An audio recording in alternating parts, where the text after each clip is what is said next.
Exit polling in New Hampshire shows Hillary Clinton had trouble connecting with almost every voting bloc in that state.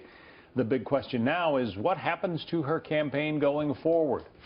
Joining us now, Stephen Dinan, political editor for the Washington Times.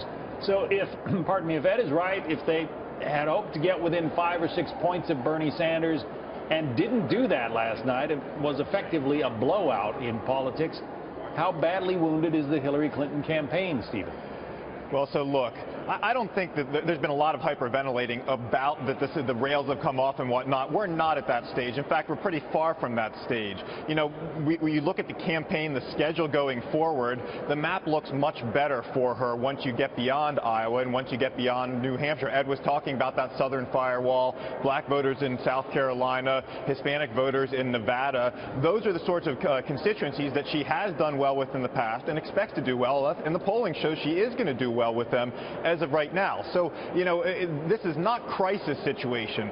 Having said that, there were definitely some bad signs in that exit polling in New Hampshire, the entrance polling in Iowa. You know, she's now eked out barely a win in Iowa and got stomped in New Hampshire. Her campaign is rightly doing a reevaluation. We'll see where that goes. They probably need that. You know, the main question is, do they overhaul or do they just sort of tweak strategy? At some point, you have to confront the question of, is it polling? Is it a ground organization, manpower? Is it operation? Or is there something fundamental about the candidate herself? And that's what Ed just mentioned there. You know, when the exit polling says there's a problem with trust, that's something that the candidate herself has to deal with. That's a lot tougher to correct on the fly.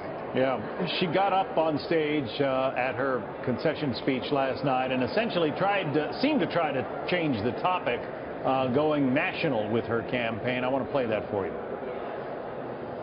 Now we take this campaign to the entire country. When I started this campaign last spring, I knew we were facing profound challenges as a country. The way too many things were going just wasn't right. It isn't right that the kids I met in Flint on Sunday were poisoned because their governor wanted to save money. Now, people have every right to be angry. But they're also hungry. They're hungry for solutions. What are we going to do? She seems to be trying to channel her inner Bernie Sanders there about anger, but I guess the question is, will it work?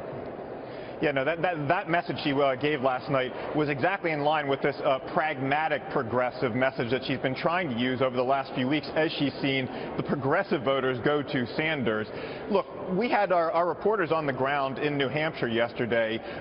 They found there were a number of, in New Hampshire, you can, of course, if you're an independent or an undeclared, you can choose whether you're going to vote in the Republican or the Democratic primary. We found a decent number of voters who were undeclared who showed up and took a Democratic ballot in order to vote for Sanders, specifically to send a message against Hillary Clinton, to try and keep her from being the Democratic nominee. They don't want her on the November ballot at all. That's how much they're opposed to her.